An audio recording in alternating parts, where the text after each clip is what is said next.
嗨，大家好，我是今周刊主笔杨少华。各位听过华尔街女股神这号人物吗？谁才是当今投资世界公认的女股神呢？她就是美国方舟投资创办人 CathieWood 凯西伍德女士。其实她不只被称为女股神哦，这个《华尔街日报》有把她选作当今世上最炙手可热的基金经理人。彭博也把她选成50位最具影响力的投资人。这位女股神过去几年操作的绩效，我们可以说是大起大落，其实在于她一直专注于科技创新领域的投资，始终没有变过。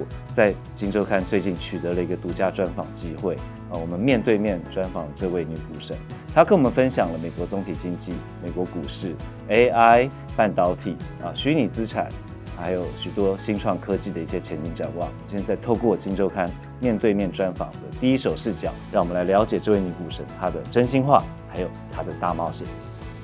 We think TSMC, in terms of the AI revolution, is in an amazing position. During a time when many semiconductor companies have been hit by a negative macro environment around the world, that TSMC has had amazing performance. That's because it is at the forefront of a lot of innovation that's taking place, with AI being the biggest catalyst to that innovation.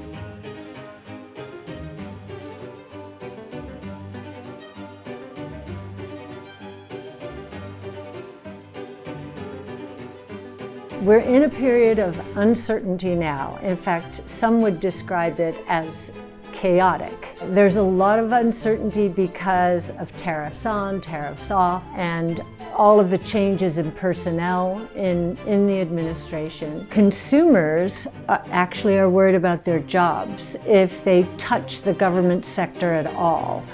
Now that's about 30% of the labor force. So we think we're going to see real GDP decline. All of this sounds very grim, but what we think is going to happen is President Trump and his deputies, as well as Federal Reserve Chairman Powell, are going to have many more degrees of freedom to stimulate and turn the economy around, that in the second half of this year, the economy will surprise on the high side of expectations, and inflation will surprise on the low side of expectations, because we believe the economic growth will be spurred by productivity associated with all of the new technologies that we see evolving now.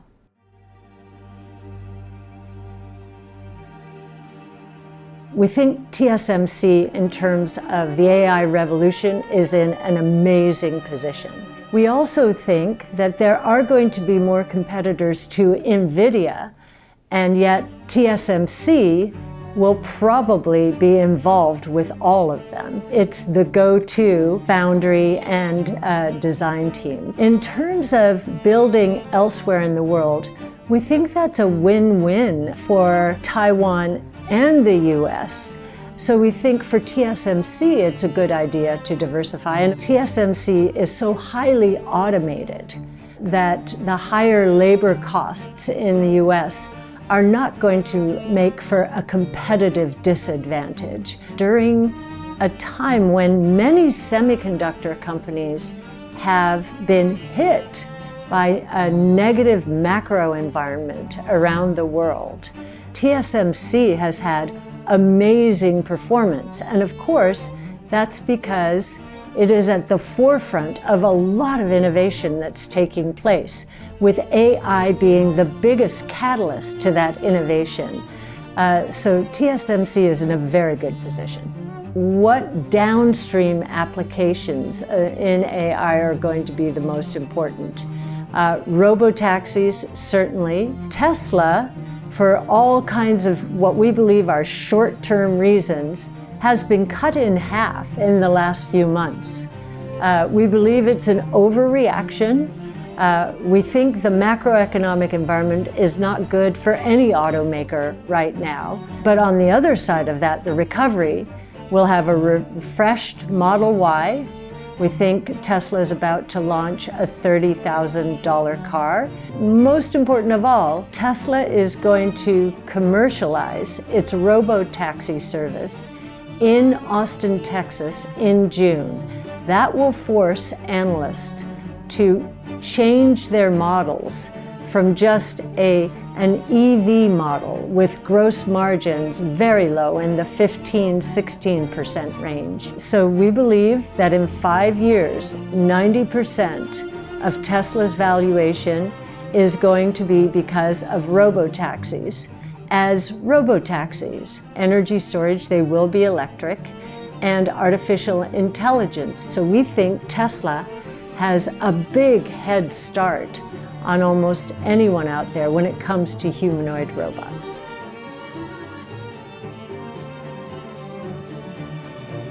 We think Bitcoin has miles to go. There will only be ever 21 million Bitcoin minted. We're almost at 20 million now. And institutions have barely started allocating to Bitcoin and other crypto assets. And now that regulators, and especially in the Trump administration, have become very supportive of this innovation, and they're deregulating quickly in this area, we think institutions have to think seriously about this new asset class.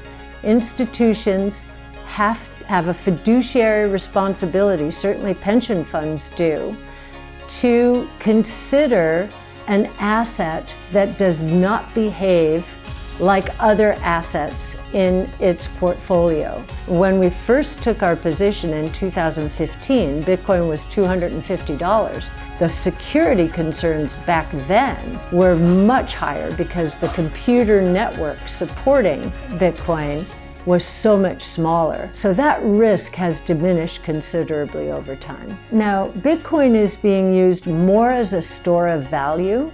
Many people buy it and just hold it and wait for the appreciation. Right now it's Bitcoin. Everything's priced in Bitcoin.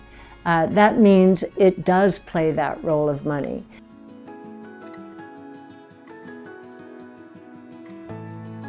My father was an engineer. He educated me or influenced me to at least keep track of what was going on in the world of technology.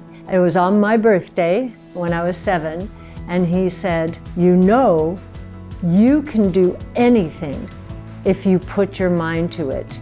And he trusted that I would. I remember walking into my first job in this business at Capital Group and just marveling that they were going to pay me to learn.